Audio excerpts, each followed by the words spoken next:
So we are moving our entire family, 9 of us, across the country, driving through Canada to go live off-grid in Alaska.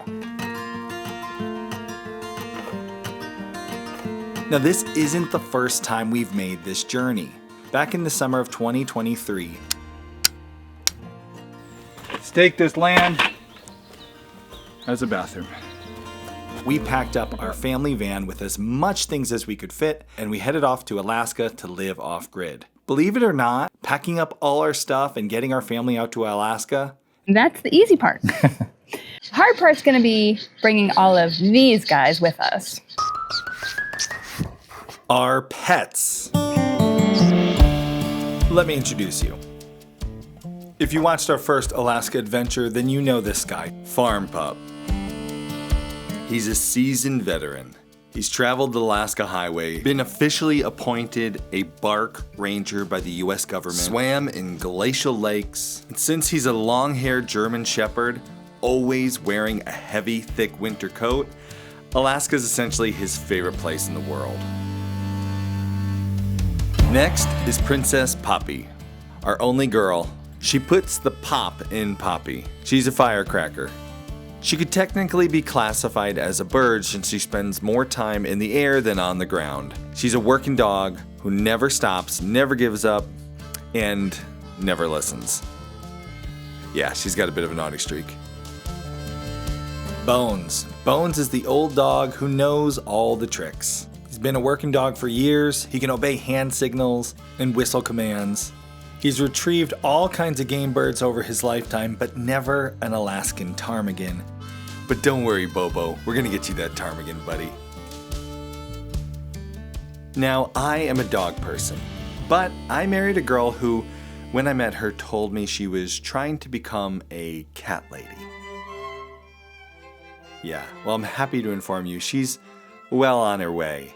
We're bringing cats to Alaska. So many cats. First, there's Chili. His name may sound cold, but he's a cozy, warm, cute little cuddle bug. He's got serious Thomas O'Malley energy, but the quickest way to his heart is not with a Duchess, it's with a warm bowl of farm-fresh Jersey cow milk. Ooh, yeah. It's creme de la creme This is à Chili? Edgar. Yeah.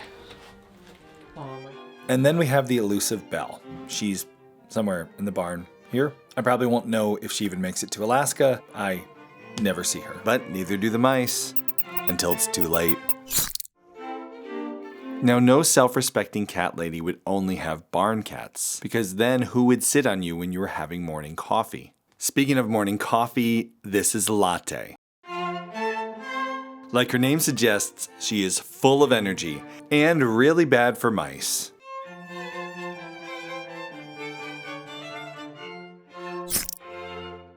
Mr. Skinny Legs, who is, yes, both naked and afraid. The survivalists face a moment of truth, meeting a complete stranger, naked. Just look at his eyes. Just look at his eyes. Just look at his eyes.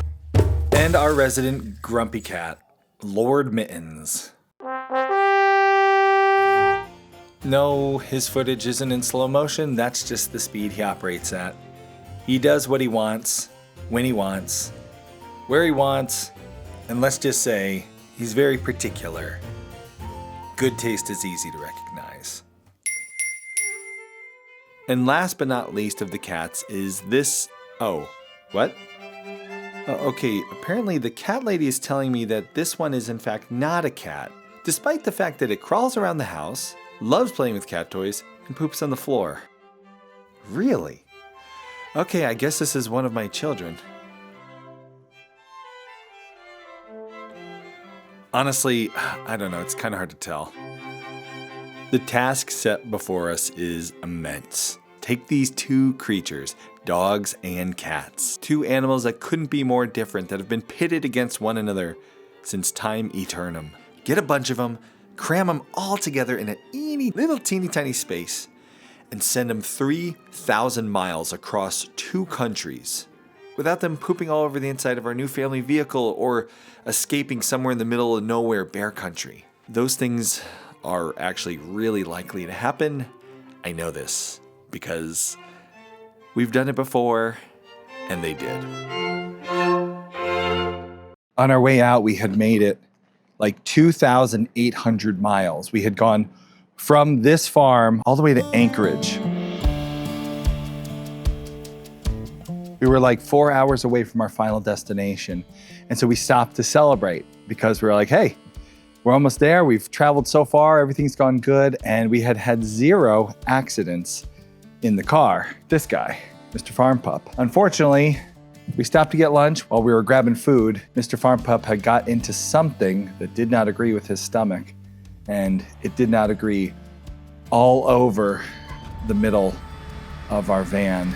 And let's just say it almost brought this grown man to tears. And that's why we got this. This is actually just a cargo trailer. We learned from driving across country with a huge family and all our pets, you need to be able to drive and stop and park and take a break and eat lunch and sleep without worrying about explosive diarrhea or escape kitties or any of that stuff. And that's why got ourselves a nice trailer, and I'm really excited because this trailer is going to be more than just a place to put all our stuff. It was a dog grooming facility, so we do have to go through and give it a really deep cleaning and then just, you know, change up some of the stuff that's in here for the dog grooming and just get it rigged up and ready for us.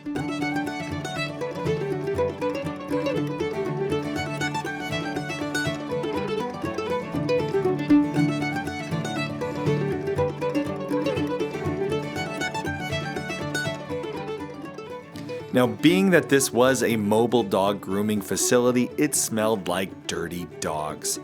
I had to give it a deep, thorough cleaning. Cat Lady kept reminding me that it was a waste of my time.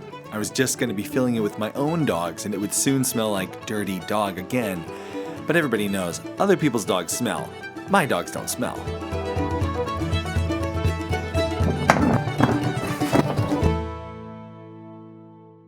Okay, so we got the camper cleaned out. I didn't want it to smell like dirty dog, even though it's going to be filled with dirty dogs. So maybe that was a waste of my time. But we got it really nice and clean. Now I'm trying to figure out, what are we going to do? We want to be able to fit all the people, all the animals, and all our stuff. So let's be clear about my objectives here. This cargo trailer camper conversion, which really needs a better name, and if you got any suggestions, leave them in the comments below. It's going to be taking a lot of our stuff across the country, so we need room for our things. That's objective number 1, have room for our stuff. But when we park at night or stop for lunch, basically anytime we need to take a break, we want to have a place that the cats can play and stretch and poop, a spot the dogs can have some shade, be comfortable, and should there be an explosive accident all over, at least it's in a contained area that's easy to clean. And finally, there's the people. We also need to be able to make it all the way to Alaska, and we would like a place where we can cook and sleep in the evening without having to get a hotel. Driving the Alaska highway, hotels are few and far between as you get closer and closer to Alaska, and it's even harder to find a place that you can keep your pets. So this cargo trailer camper conversion, again, please, better names, ideas below. Otherwise, I'm just gonna call it the Shaggin' Wagon. All I need to do is find a big doggy tongue and some big giant furry ears. You know, on second thought, never mind. I think we're good. So the mission of the Shaggin' Wagon, it's got to get all our stuff from this home in Pennsylvania all the way to Alaska. And it's got to provide us and our animals a place that we can sleep at night and a place for the animals to rest that will be easy to clean should there be any accidents, and that will be hard for them to escape from, because that happened too. The last time we drove back from Alaska, and everything went really smoothly, except Latte figured out she could slip out of her harness. So we had just gotten over the border on top of the world.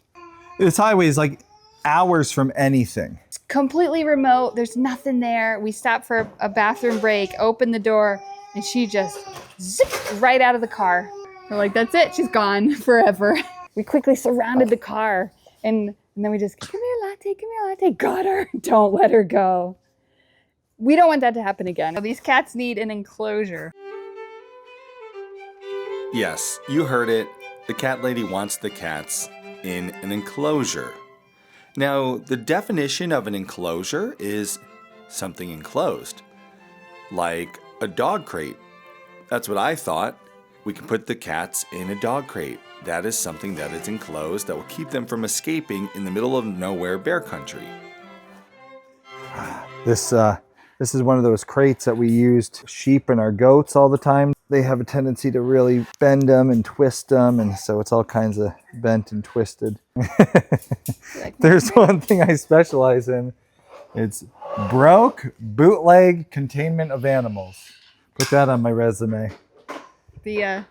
Kay did not think this was a good idea. If you know anything about cat ladies, they like things for their kitties to be very fancy. Crates, no, they're no good. You need to build them a custom little cat home, a Catrium of sorts. Pillows and litter boxes and fancy feasts.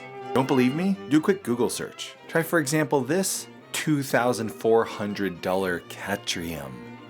It comes with a scratching post made of organically grown white birch, soft interior lighting. Fluffy prefers daytime bulbs. They help with the seasonal depression. And of course, don't forget the catwalk. So if you can't swing the $3,000 Catrium, you can still get your little fancy feast his very own Catzel. Okay, can I be honest with you? When I stumbled across this morning, I was just about to order it for Lord Mittens. It would be perfect. But then I found out, He's already got one, you see? He says they've already got one. Oh, yes, it's very nice, sir. I told them we already got one. Oi, look at this pico de gato. Eo vida en un fancy villa. Oh, look at this, another fancy Catrium with another fancy cat walkie boy. Aren't we a spoiled little kitty? I think you see my problem. Dog people, cat ladies, we're just not going to see eye to eye on this one. I put my foot down. Cat crate it is. It was time to get everything fit into the shaggin' wagon. And I knew just how I was going to make it all fit. So here is the trailer. At the front of it, there's this nice little table where we're gonna cook and make coffee in the morning. There's lots and lots of floor space for us to put big heavy stuff that we wanna take to Alaska. But where are we gonna put the bed? Above it.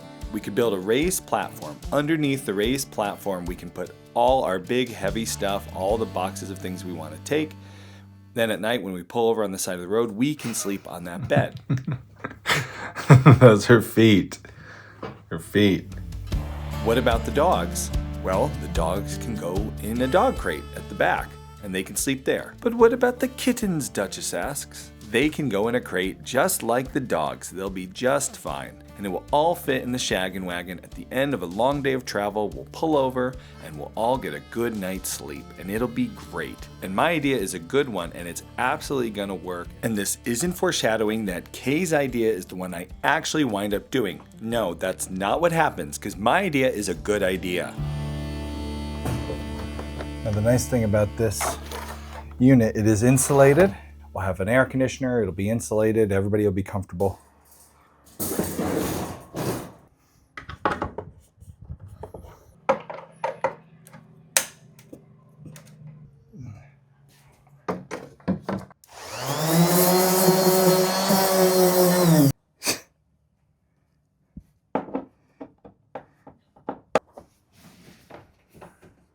That should come just like that. Okay, so I have enough floor storage for all of the boxes that I need, but I want to be able to sleep at night in this trailer. So I have to have like an elevated bed. And I think I have an idea. We have a bed frame that we use that we'll want in our cabin for our big bed, and it's made of wood. I'm going to take the bed frame and I'm going to elevate it, put it on some legs, attach it to the body of the trailer so it doesn't move, and store stuff underneath it.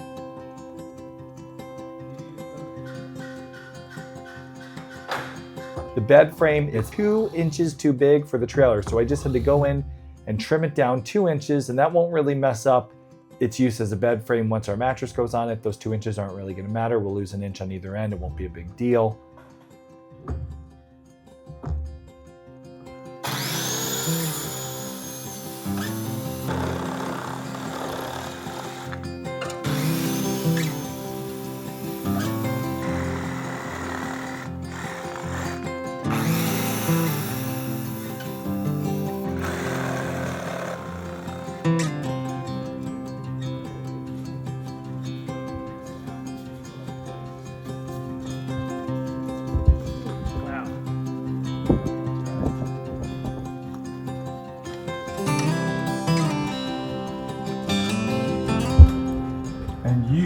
We got the bed frame to fit inside the trailer. I was really excited. This was all coming together perfectly. Or so I thought. Kay was a little bit concerned.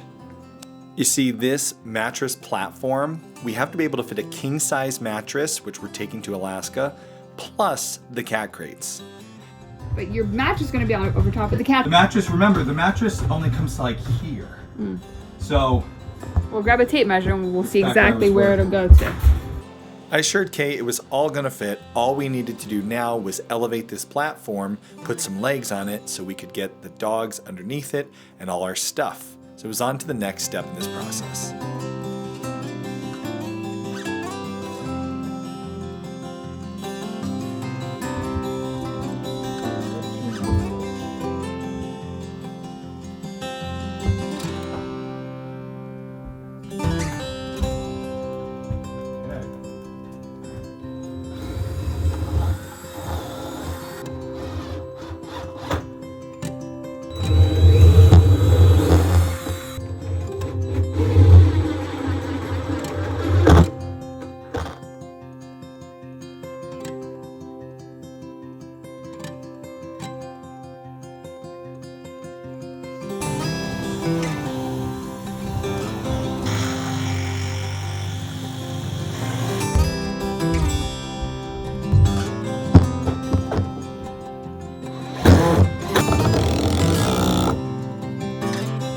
now I think I can actually lay on top of this now. There's enough support where I could lay on top.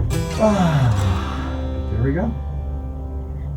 That is awesome. At this point, I was feeling really good about the project. I had it all built. All I needed to do was get the dog crates and the cat crates in, and it was finished. Or so I thought. The inspector showed up, and things didn't go so well. Remember when Kay told me to measure to make sure the king-size mattress and the cat crates would all fit together on the platform? And remember when I assured her it would all fit? 76. So Husbands, you know that sinking feeling you get when you realize that your wife was right all along? the mattress is going to be This is what that looks like. too big. I did tell you that.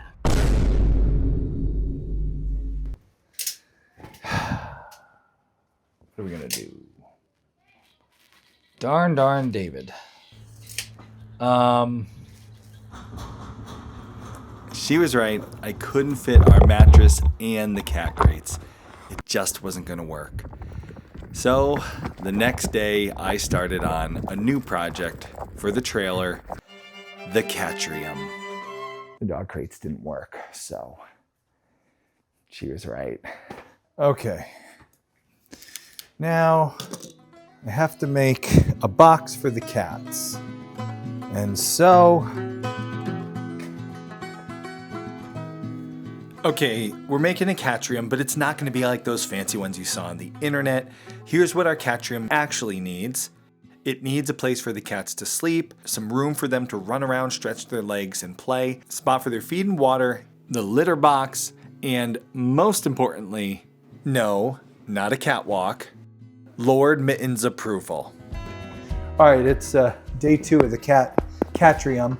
And what we're gonna do is we're gonna enclose it in chicken wire so the kitties don't escape. What side? That side. We're gonna...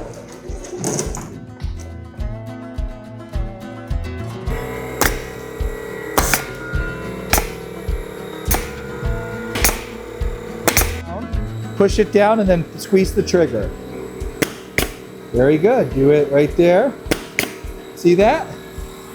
Yep. Now you press down and then squeeze the trigger.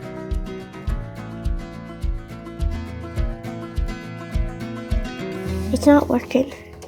Let me see. You see? There we go. How That'll be next. are you gonna block? Go ahead and squeeze. There you go.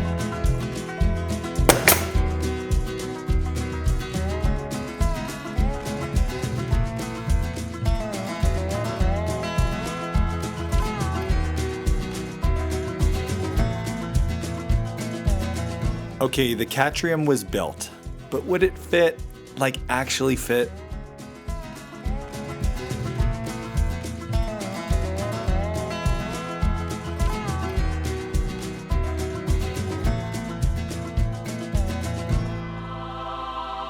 Yes, it fit. But there was still one more very important Here, Mitty. test we needed to pass.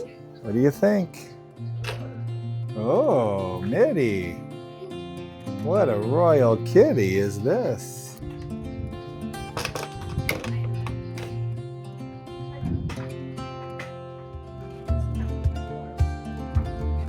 Like a tiger in this zoo. I mean, they could do it forever.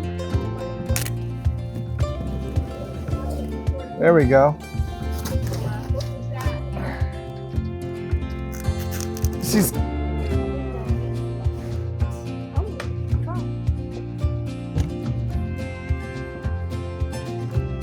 well, that's good. That looks cozy.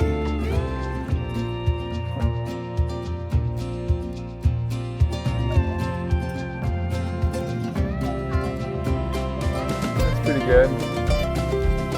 Good shot of Mitty.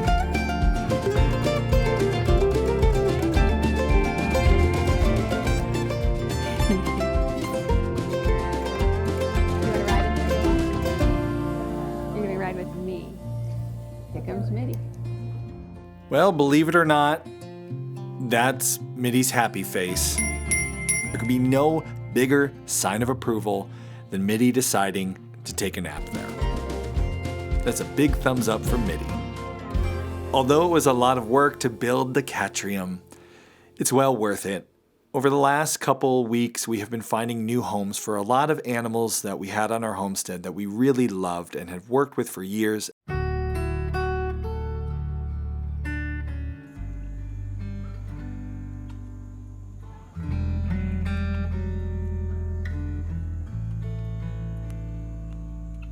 And it hasn't been easy saying goodbye.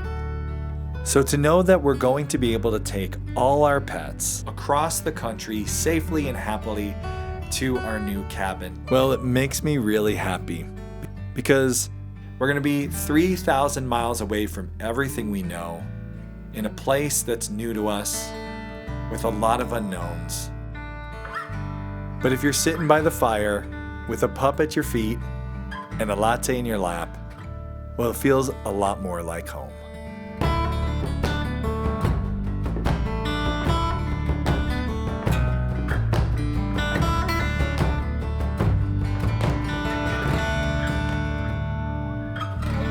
All right, so. Oh! Wah!